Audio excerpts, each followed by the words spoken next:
Very good afternoon and very warm welcome to yet another Research Futures webinar. My name is Leila Shukroon. I'm Professor of International and Director of the University of Portsmouth's Democratic Citizenship theme. Today we are delighted to welcome our PhD candidate, Hoan, who is going to talk about fansubbers, or the subtitling in China, or in the Chinese, let's say, community. I think we go beyond China. I'm quite keen to welcome young scholars. It's extremely important. And today, He is going to address a question which touches upon a large variety of topics, really, from movies, fan, freedom of expression, access to art and culture, censorship. So without further ado, He, the floor is yours. Thank you very much, Leila. Yeah, first. Good afternoon, everyone. So today I'm going to talk about Chinese fansubbers and discuss how they have survived the test of time.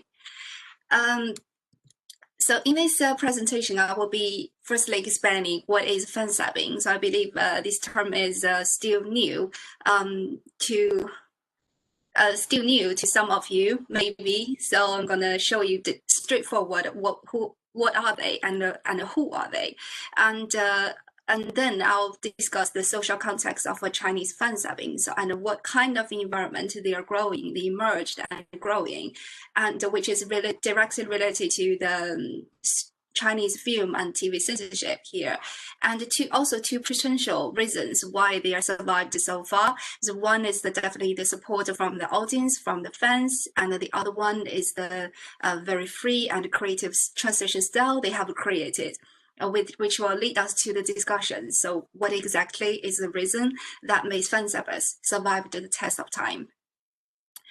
So here I got a very short clip of from the British TV series Downton Abbey. So I hope many of you have watched this before, and it will recall some of your memories. What is it? What's what? You're doing something funny with your head, sort of tilting it. What am I? How do you think I look? Why? Have you got a rash? Well, I've not got a rash. That's all right then. No, what I meant was... How old do you say I am? I don't know, maybe 52? Oh. Why? How old are you? 51. This is a very simple case. I hope you can hear it fine. So this is a very simple case from a large amount of film and TV programs that fansubbers has translated, and I'm choosing this one here just because it's from UK, and I believe you are familiar with it. And as you can see, the subtitles, both Chinese and English, at the bottom of the screen, this is what exactly fansubbers are doing. So they got the video resources from overseas, and they translate the dialogues and then put the subtitle back to the video and share them online. So this is all about the process of fansubbing translation. And for Chinese fansubbing, they are not only translate films and TV programs, they literally translate all kinds of media productions. For example, the posters, advertisement, documentary films, and some like online lectures as well. So it's actually it's a wide range of productions from them. The fansubbing, nowadays, the well-used definition of fansubbing is the subtitling of television drama and films by fans involved in collaborative co-creational practices as part of the network, often transnational collectivities. So this is the current widely used definition of fansubbing, which you can see is from 2014. However, just 8 years before that, there we go. A fansub, we have a quite different definition for fansubbing. A fansub is a fan-produced, translated, subtitled version of a Japanese anime program. So this actually tell us directly where the fan subbings are coming from. Actually, it's just coming from fans of Japanese anime programs. They start translating those and share with fans. But nowadays, fan subbing, not only in China, but all over the world, is not only translating a particular kind of productions, but like all kinds of media productions nowadays.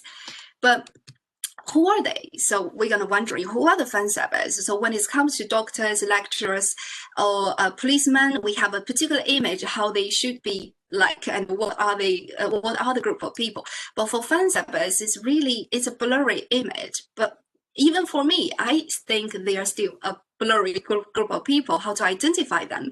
Actually, fansubbers, they are doing this kind of translating work for voluntary, so they don't get any profit from it, and they are doing it just for their interest, and it's a hobby for them.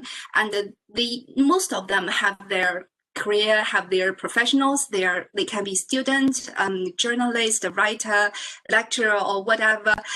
But this translating just is a hobby of them, and they are doing this in their spare time. And the age range can be various as well. They can be teenagers, they can be college students, and some of them may already, being a professional, but still doing this for fun in their spare times. As I said, Chinese fansubbing, they're translating almost all kinds of media products. Well, I know it doesn't sound like the way they get the resources from overseas, translate and post online. It doesn't sound appropriate, because apparently all kinds of media products, it's a very big range. So whether they have been censored, whether they should be put online, whether it's legal, we're going to question this. So yeah, this is actually a part of the strict social context of fansubbing nowadays. It's actually strictly is directly related to the very strict film and censorship in China, which I'm going to introduce here as a very important part and the limitation of the social context in China. So maybe some of you know, because I noticed maybe there's a few people from China in our audience. So it's a very famous film director, name is Feng Xiaogang. So he said before, the changes demanded by censors are great harm to individual films and headache to all directors. So it's actually the censorship, because it's very strict, it's gonna require, no matter the production or exhibition, sometimes to make a lot of changes. And if it's way too much, they just directly banned it from going to the public channels or cinemas. The reason, from my point of view and from what my research found, so the main point is that Chinese film and censorship doesn't come with a classification system. So it's very easy to imagine that all kinds of all the films and TV programs that show in cinemas and public channels in China need to be suitable for audience of all age groups. So that can suddenly make it become a very harsh and strict censorship. Well, when it comes to the details of how strict they are, you can see these are some of the central regulations in the censorship. So no divulging of state secrets, harming or damaging the national pride of security, no inciting ethnic hatred, no advocating obscenity, gambling, and violence or betting crime, no preaching, superstition, or hearsay. It's actually literally covered everything. Of course, there's subsections of each of them, which limited them even more strict. So can you imagine how films can be developed under such a strict, social context? And I got some case here, like and this one is not only applied for the film production in China, but also for the film exhibitions. For example, Titanic, I recognize as one of the classics, and is very popular at the time. Well, you can imagine, of course, it's shown in China, but it's cut. Which part was cut, you can imagine. And the serial film Soul, which is also popular, well, it's yeah, very true, it's banned. It's not shown in China. So Chinese fansubbing is actually surviving in this social context. So we can see Chinese fansub, the film and TV censorship is very strict, but at the same time, I think it's a provide kind of opportunity for Chinese fansubbing to bring in more like a variety kinds of different films and TV series for the audience, to provide the audience another channel to have the access to those films and TV programs. So actually, Chinese fansubbing actually emerged in China around 2000. So around that time, many students in China after university, they choose to go to overseas to pursue higher education, for example, in the US and the UK. And they find that in those countries, they have the access to such a wide range of films and TV programs, which are very popular, very interesting. Also because of the rapid development of the international technology around 2000. So they have this, they are allowed to send the resources back to China to share with the fans. So actually after that, after 2000, so Chinese fansubbing has become increasingly popular. And there are a few TV series, you may also heard of them, the Prison Break and the Gossip Girls. Around that time, they also become very popular in China just because of fansubbing and fansubbing translation. And as I said, translation of fansubbers, they translate all kinds of media productions. So apparently it's a conflict to the censorship. So that's why we're saying it's an illegal thing to post them. However, when it's saying it's illegal, we have to go through its process. So for fansubbers, they receive the resources, they translate it. At this stage, it's still illegal. It's still legal because everybody can translate. I can translate, write it down in a piece of paper, share it with fans or my friends. You know, it's absolutely fine. But if I put this text back to the video as a subtitle and share this video on the platform with fans, then it become an illegal behavior. However, to deal with this issue, fansubbers have been thinking of a series of solutions. For example, they would put at the very beginning of the films or TV series just saying this production is for educational purposes, for example, for learning English, etc. Or they would say the users are requested to delete what they have downloaded within 24 hours. But whether the users are using this for educational purposes or whether they're going to keep it for 24 hours or even longer, who knows? No one's going to chase that. As we can imagine, Chinese fansubbers has created this big community in China. So you can see Chinese fansubbing as a big community in China as a one, but I personally would prefer to look at into small groups, small communities, depending on the fansubbing groups, as they are all focusing on different topics. For example, some fansubbing groups would focus on the BBC documentary films, some would focus on the Korean drama, or for example, the Japanese or Thai TV program, etc. So they have their own very small community and have their fans, visiting the website and download from them very often. So I would say there are many sub-communities in China that created by the fansubbers. And the reason they're becoming so popular in China, in my point of view, and also from my research, I found that is not only because they provide these variety choices of film and TV programs, but also they have created their very own translation styles, which is very free and creative, so which attract a lot of fans, especially young people in this case. Well, here I have listed 3 of the top fansubbing groups in China, which is focusing on English to Chinese translation. So it's YYETS, YDY, and Ragbear. So the 3 are still very popular nowadays.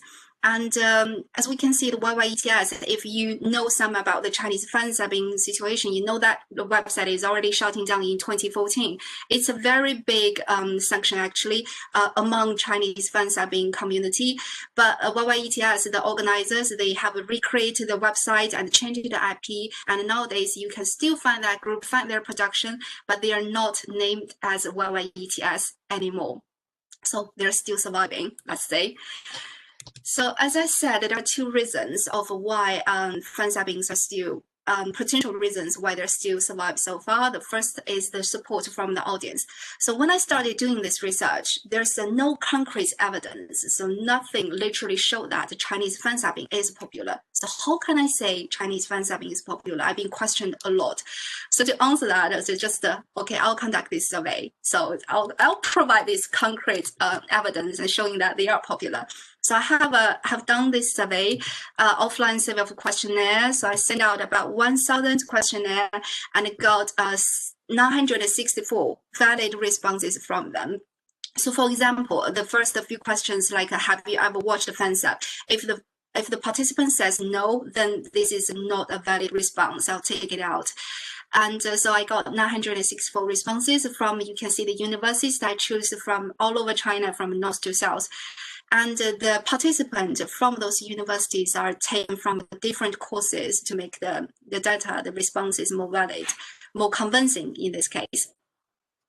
And some of the results in the survey, so I'm not going to show you all of them, but some like shows they are popular. So this is, how do you like Chinese fansub? This is the very first like straightforward question to Chinese fansub, and want to know how the participants feel about them.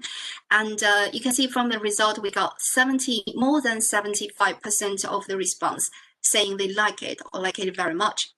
But from my point of view, it's not convincing enough. For example, give me an apple, I would say I love apple, but if you offer me a pear, I would consider which one I like better.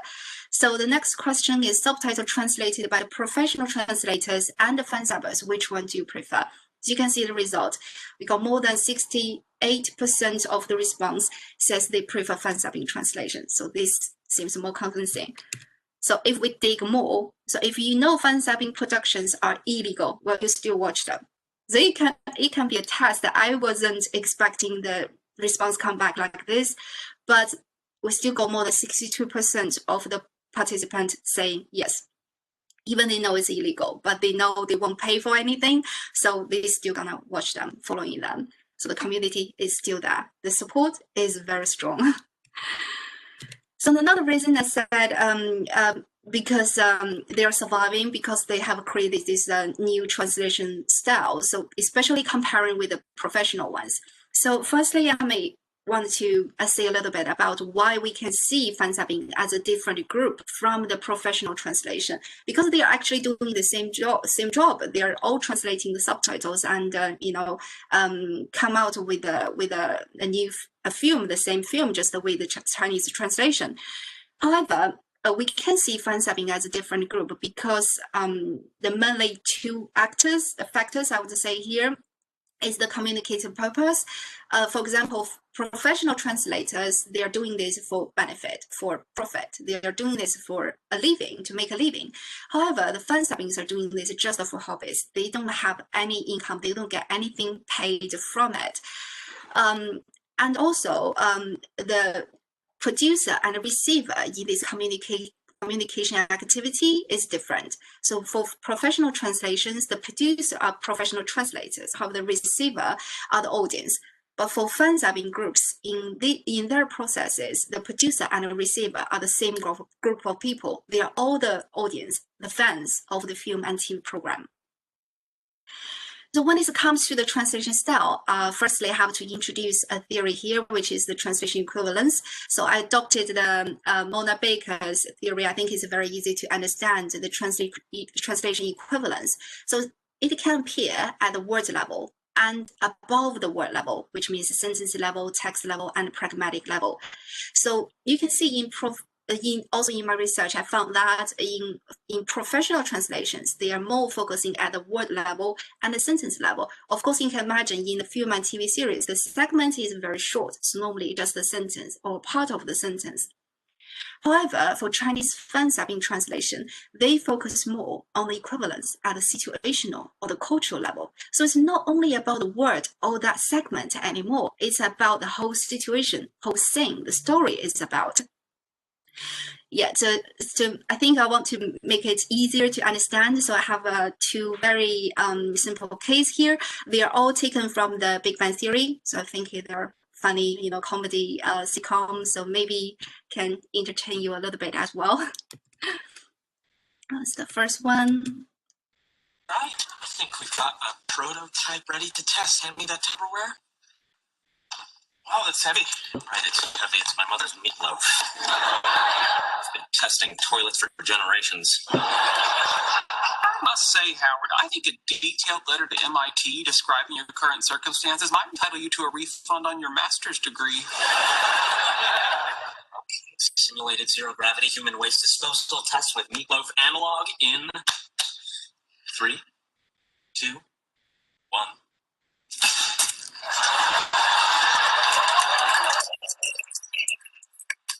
Fascinating. What do you think the problem is? Not enough breadcrumbs.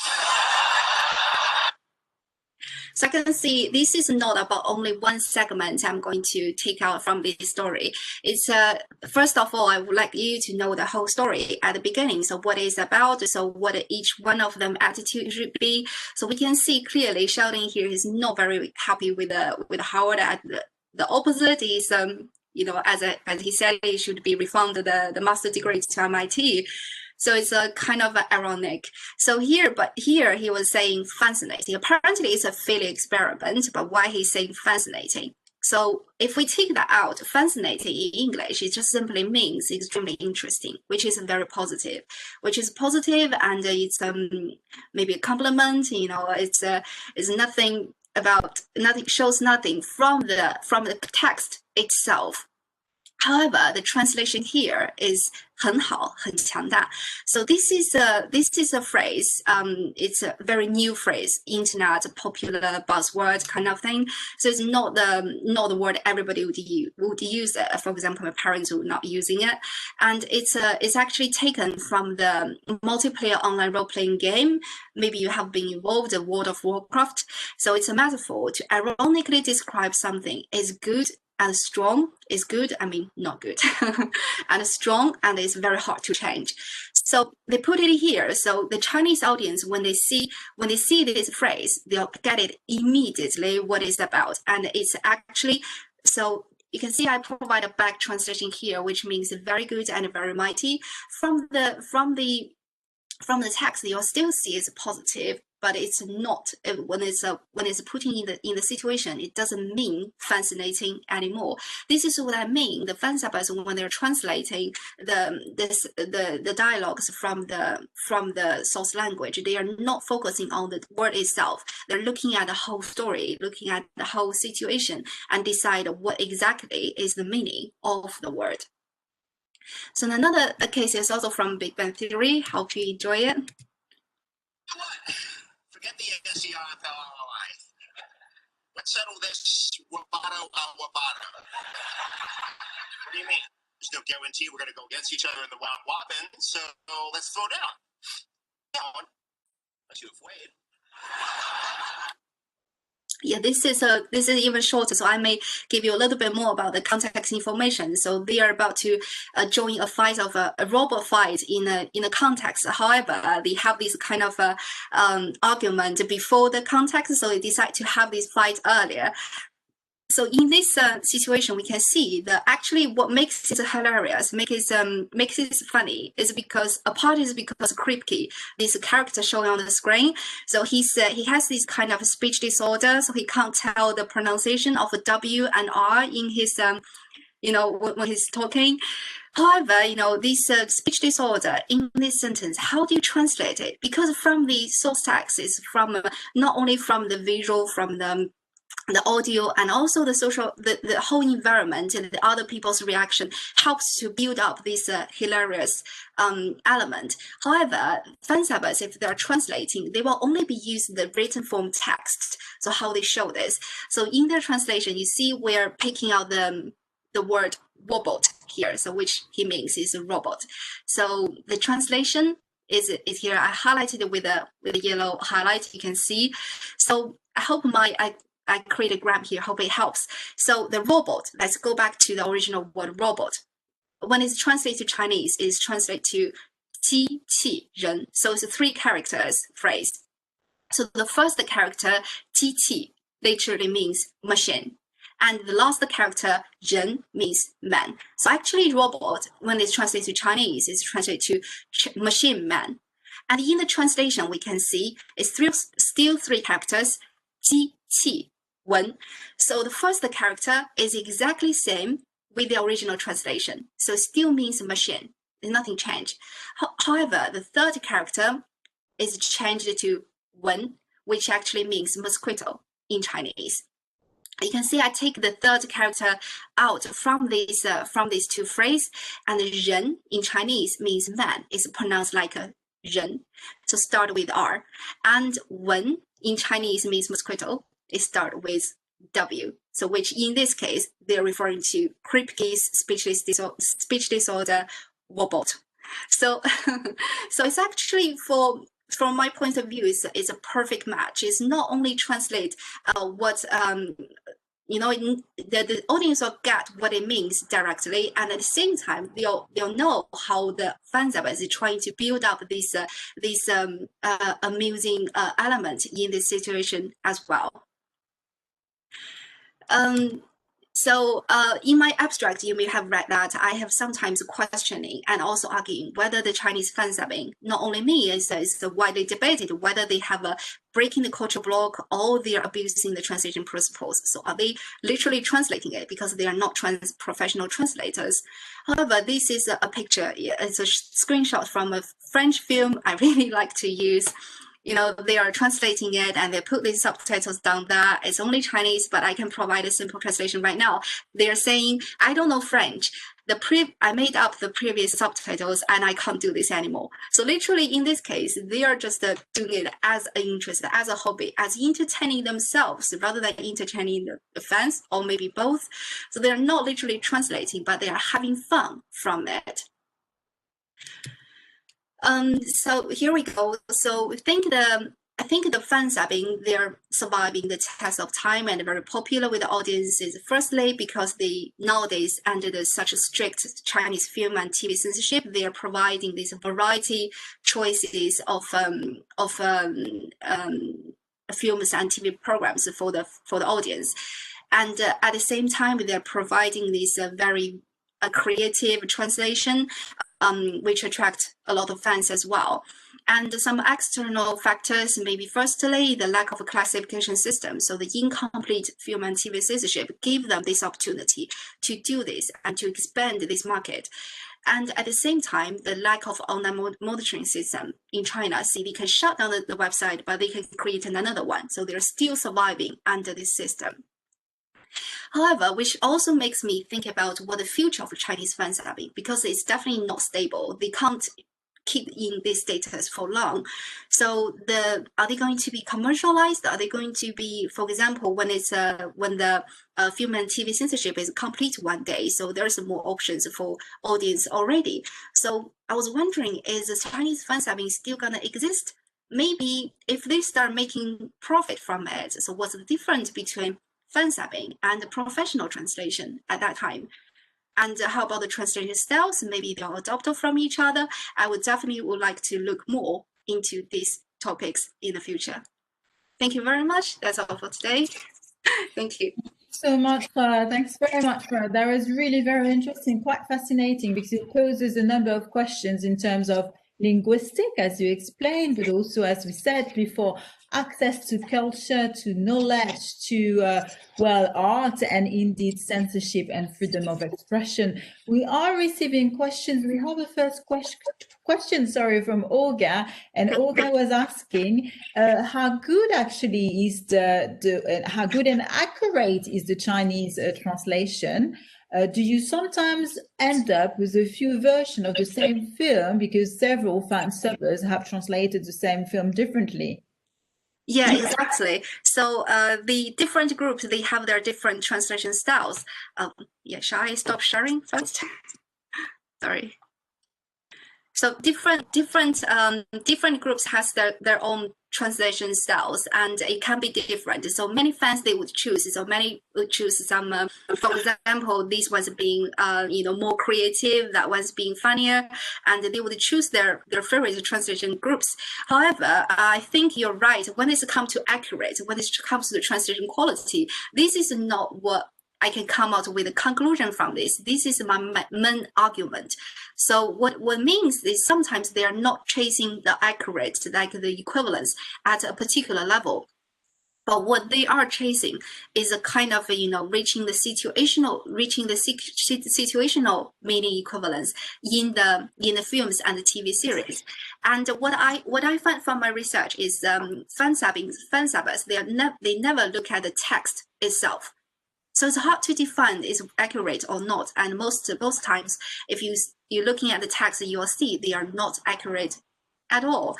But when you're looking at the whole story, at the situation, you plus the paralanguage, the facial expression, the body language, everything together, well, they make great sense, only showing that language that for the audience, that the readers that understand that language, it makes sense. So it's really hard to define, but thanks for asking that. That's good. Building up on the same question, I'm wondering if there are movies which have been translated in such a way that the story is impacted and the story which has become popular in China is not exactly the story of the movie. You see what I mean? That there is a sort of gap between the real movie and how the Chinese audience has been introduced to it and sees it. Well, this is getting a bit more critical, because I think fansubbing, they still know what they're doing, so they still deliver the accurate information from the movie itself. They won't deliver leading the audience to understand something wrong at this moment. But however, sometimes it would happen is something in the movie, for example, is relating to the political stand, sometimes like that. I found that they still gonna translate from like a faithful translation from the source language. However, they would put a note behind. It doesn't stand. This is not.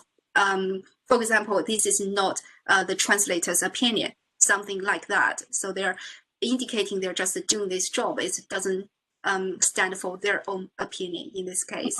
That's interesting. That's maybe something we are going to look at back again, because that's really interesting in terms of censorship and protection as well.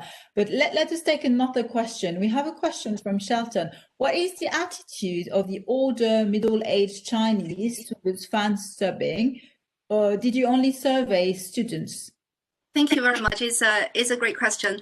Actually, in my surveys, mainly focusing on students, or I'd say focusing on young people, because those are the group of people, they know English. In my questionnaire, there's the second session is actually English assessment. So they have to make sure that they can understand both English and Chinese. Maybe not that well in English, but it's well enough for them to say whether whether they prefer this translation or that translation.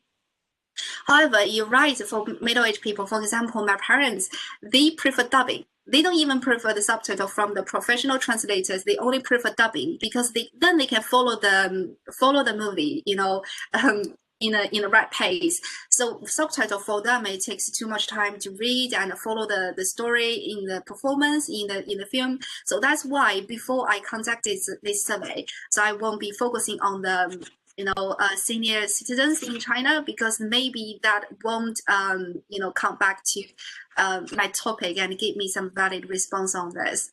Thank you.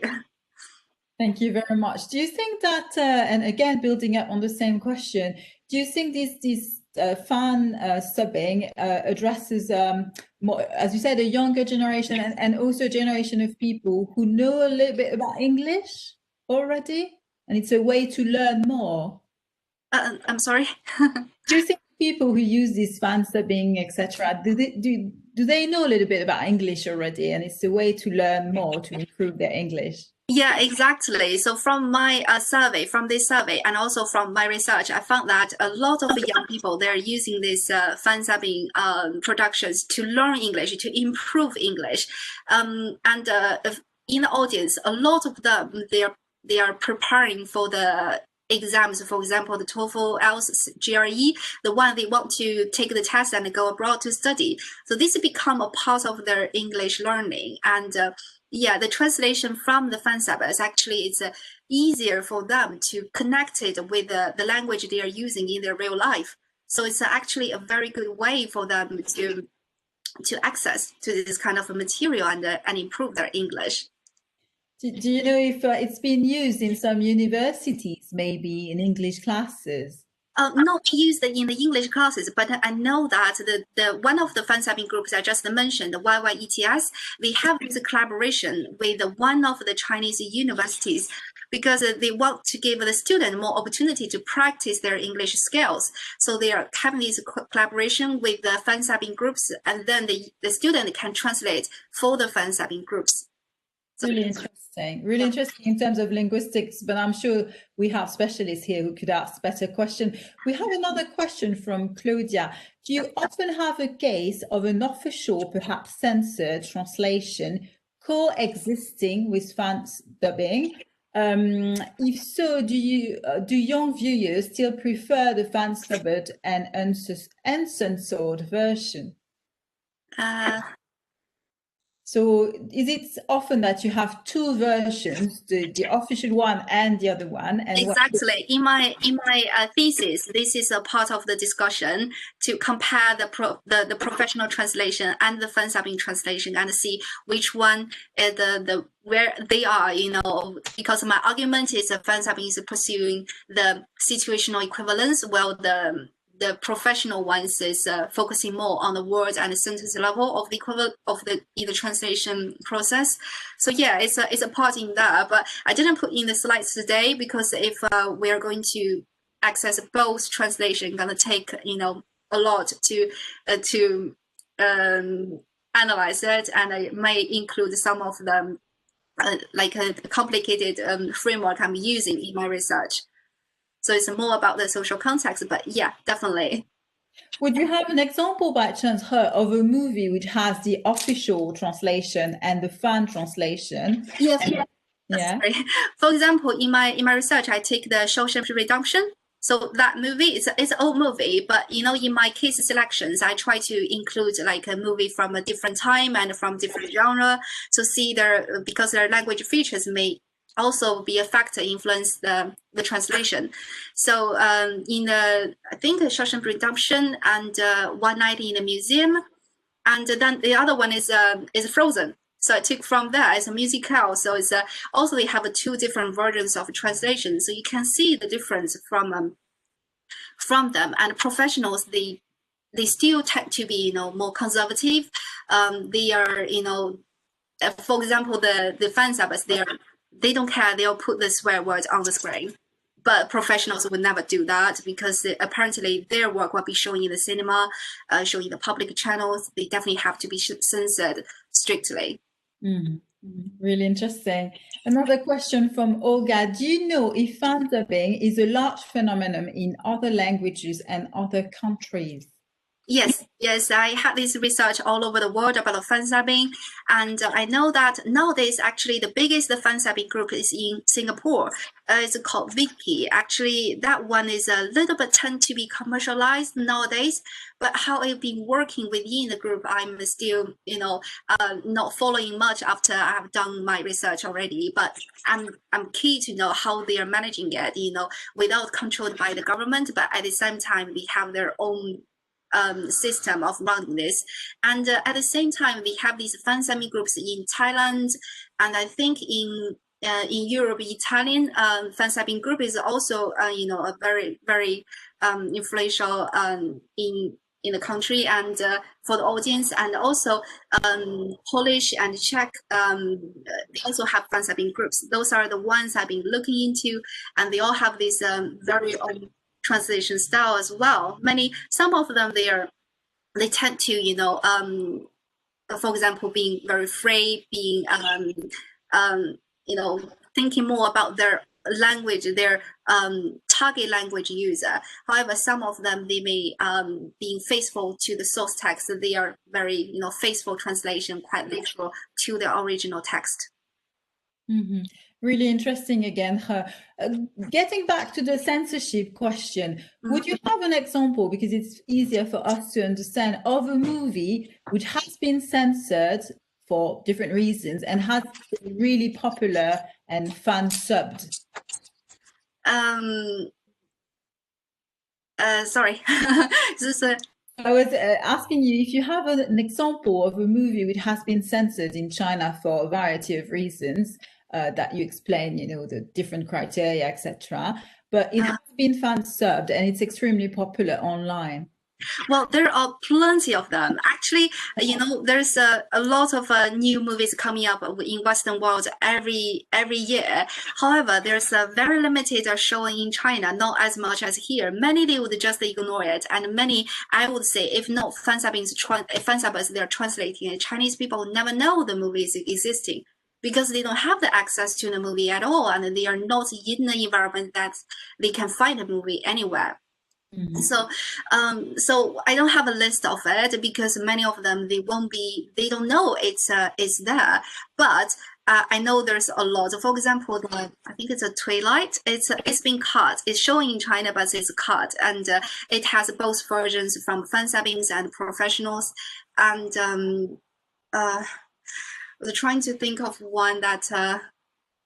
That is not shown lately, but suddenly got blank because I haven't been in the cinema for a long time.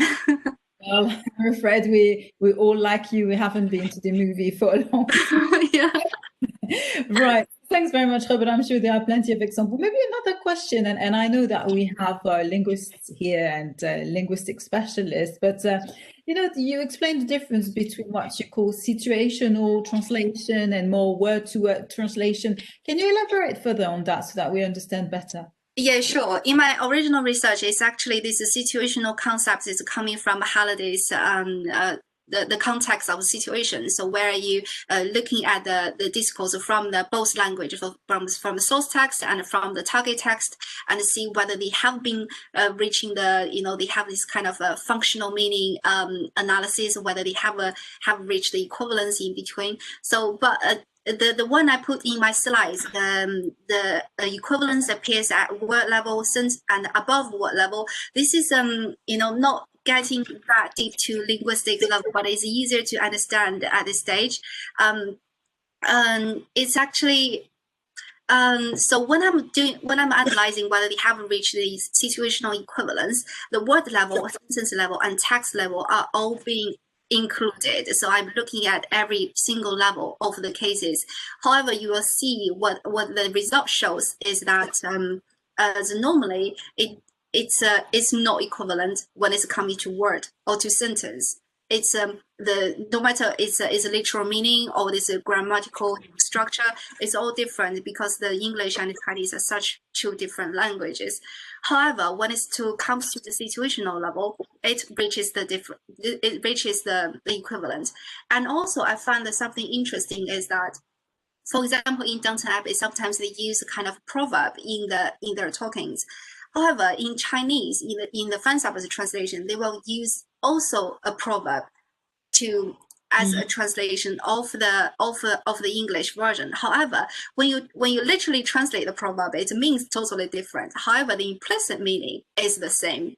So that's my point. So they're not chasing the equivalent at the sentence or word level, but they are looking at the whole situation. Yeah, that's fascinating. I'm sure it's been studied a lot in linguistic and probably literature as well, because it gives a better understanding maybe of a given situation than the word by word, right? Yeah. Thank you so much. We have another question for you here. A question from Henian Zhu. As you say, the fan subbing could help people to learn English. That's great. But if there is an English-speaking audience who wants to learn Chinese, those fan subbing will be a problem to resulting in misunderstanding. For example, the example that you gave, the Woboto, which has been translated at, you know, as you explained, as a sort of mosquito gen. Woboto, yes, it's a great question. But for example, to be honest, I haven't been looked deep into whether there will be English-speaking people use the fansubbing to learn Chinese. Well, this is the other way around, but I didn't look deep into it. But I think if English-speaking people would like to learn Chinese, maybe should go the other way around. They should go like people who translate Chinese TV series, for example, to English. That would be even a better way. But I think the way they translate this Woboto, so this one, the mosquito thing, is actually, you know, what their target audience is Chinese people. It's not, for example, English people who's keen to learn Chinese. However, if they do use that example to learn Chinese, going the other way around, yes, it may confuse them. I hope they can get why they're translating that way, but it's definitely going to confuse them. Surely. Are you aware of English speaker community translating Chinese movie as fansubber as well? Well, no, I haven't found any. Actually, I would like to when I was looking into this, but actually not. But I found that some of them they have these. I think they're also from some kind of groups that they are translating on YouTube. So you can see the subtitle on the YouTube from the Chinese films or TV series, but their translation is I don't think they're a very good quality. They just sometimes just give people a clue so what they are talking about. So it's not detailed and not accurate. So I think there could be something to discover. I think people, if they got a market here, people interested in Chinese films or TV programs, it could develop more. Why not? Surely, because Chinese media industry is very, very prolific, very active. So I'm sure there's a lot of work here. Maybe that's your next PhD after this PhD. Question from Claudia again. I think the Wiki platform translates Chinese productions. So it's a comment rather than a question. Oh, thank you. Oh, I didn't look into that, but thank you for letting me know. I know their Wiki is the biggest fansubbing groups in the world. They literally translate all kinds of language. They have the access. So I think, yeah, they do translate Chinese as well. And I know some of the TV programs in China, they are very popular in Vietnam and Thailand. So yeah, there is a market, definitely. Surely. Thank you so much. Well, maybe it's going to be the last question because I'm a bit conscious of time as well. Can you tell us if some fansubber then go into official translation as a professional career, really? Well, it's hard to say. To be honest, I didn't find any case that showing that any fansubbers that turning to be a professional later. But the general view is translation is nowadays not a growing industry anymore because of the machine translation is developing so quickly. So I wonder, but I think maybe the other way around would be an option. So some of the professional translators, they may change their career, but if they're still interested in translating, they may join the fansubbing group. Why not? That'd be really interesting to find the case of a professional translator who does two translations, the official one and the fansubber one, actually. Yeah, I definitely would look into that. Thank you very much. It's a good idea. Another question from Shelton. What do you yourself want the future of fansubbing to be? Well, it's thank you. It's actually, I personally wish they still, stay there. And because to be honest, I don't think the censorship is gonna be make a major change in a short time. So it's gonna stay like that. So fansubbing, I hope they have their solid place in China. I just hope there could be a way, kind of a collaboration with some of the media website, can give them a way to solve the copyright issue and make at least make their translation behavior legalized. So then I think that would be the ideal way to be at the moment. However, to be honest, I kind of hope that they have remained here because I think the law won't change. But on the other hand, I hope that the censorship could be completed, would have a major change to it very soon, because to be honest, it benefits much more people if it could be, become a more systemic, system in the future. Absolutely. Thank you so much, He. So naming and shaming the internet is something we often do for the reason we imagine, but in a country like China, it's also a space of creativity and certainly freedom, as you explained in your presentation. That was really very, very interesting. Thank you so much, He. We're looking forward to your PhD and certainly a publication which is going to follow up the PhD. I'd like to thank everyone for their support and to be such a nice audience. Olga has just put a link here in the chat box to the Research Futures webinar. As I was saying, the webinars are always recorded. They're available on the website of the university, and we have a fantastic collection of talks and discussion from a large variety of global scholars. So thank you very much, everyone. In particular, thanks to the team, Olga, Claudia, Gloria, for supporting us. I'll see you next week. And this week, as we can see, we have a new addition, some clapping here. Yeah, thank you very much. Thank you very much for everyone for joining me. Thank you. Thank you, everyone. I'll see you next week for another really interesting webinar with a former Justice of India Supreme Court, Justice Shri Krishna. See you next week.